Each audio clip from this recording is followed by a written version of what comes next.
76ನೇ ಗಣರಾಜ್ಯೋತ್ಸವ ದಿನಾಚರಣೆ ಹಿನ್ನೆಲೆ ಜಿಲ್ಲಾ ಉಸ್ತುವಾರಿ ಸಚಿವರಿಂದ ಧ್ವಜಾರೋಹಣ. ವೈದ್ಯಕೀಯ ಶಿಕ್ಷಣ ಹಾಗೂ ರಾಯಚೂರು ಜಿಲ್ಲಾ ಉಸ್ತುವಾರಿ ಸಚಿವ ಡಾಕ್ಟರ್ ಶರಣು ಪ್ರಕಾಶ್ ಪಾಟೀಲ್. ರಾಯಚೂರು ಜಿಲ್ಲಾ ಕ್ರೀಡಾಂಗಣದಲ್ಲಿ ಧ್ವಜಾರೋಹಣ. ಸಚಿವ ಶರಣು ಪ್ರಕಾಶ್ ಪಾಟೀಲ್ರಿಂದ ತೆರೆದ ವಾಹನ ಪಥಸಂಚಲನ.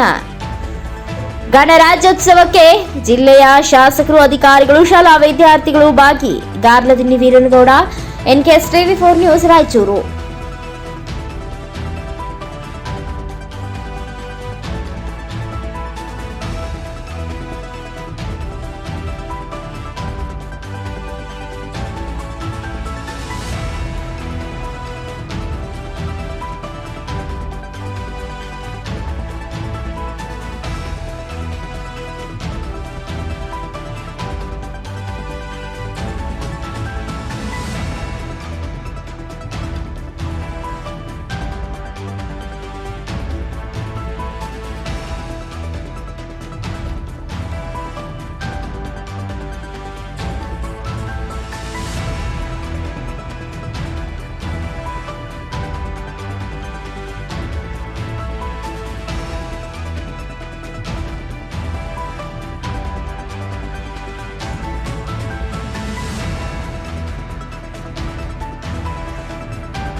ಇವತ್ತು ಎಲ್ಲ ಭಾರತೀಯರಿಗೆ ಒಂದು ಬಹಳ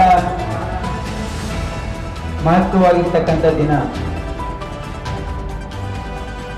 ನಾವು ನಮ್ಮ ದೇಶದ 2 ರಾಷ್ಟ್ರ ಹಬ್ಬಗಳಂದ್ರೆ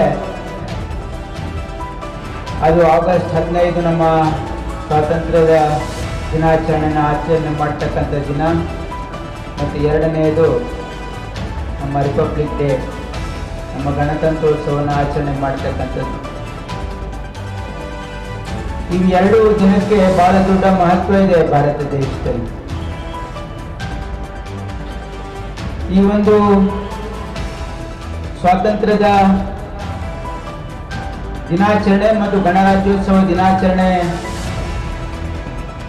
ಬಹಳ ಮಹತ್ವ ಯಾಕೆ ಇದೆ ಅಂದ್ರೆ ಇದ್ರ ಹಿಂದೆ ಬಹಳ ದೊಡ್ಡ ತ್ಯಾಗ, ಬಲಿದಾನ ಇದೆ. ನಮ್ಮ ದೇಶದ ಇತಿಹಾಸವನ್ನು ನಾವು ನೋಡಿದಾಗ ಇಡೀ ವಿಶ್ವವನ್ನೇ ಬೆರಗುಗೊಳಿಸ್ತಕ್ಕಂಥ ರೀತಿಯಲ್ಲಿ ನಮ್ಮ ಸ್ವಾತಂತ್ರ್ಯದ ಚಳವಳಿಯಲ್ಲಿ ಇಡೀ ವಿಶ್ವಕ್ಕೇನೆ ಸಂದೇಶವನ್ನ ಕೊಟ್ಟಿರ್ತಕ್ಕಂಥ ಆ ಸತ್ಯ ಅಹಿಂಸೆಯ ಮಾರ್ಗದ ಮೇಲೆ ಮಹಾತ್ಮ ಗಾಂಧಿಯವರ ನೇತೃತ್ವದಲ್ಲಿ ನಾವು ಸ್ವಾತಂತ್ರ್ಯ ಪಡ್ಕೊಂಡು ಅಸಂಖ್ಯಾತ ಸ್ವಾತಂತ್ರ್ಯ ಹೋರಾಟಗಾರರು ತಮ್ಮ ಸರ್ವಸ್ವವನ್ನೇ ತ್ಯಾಗ ಮಾಡಿ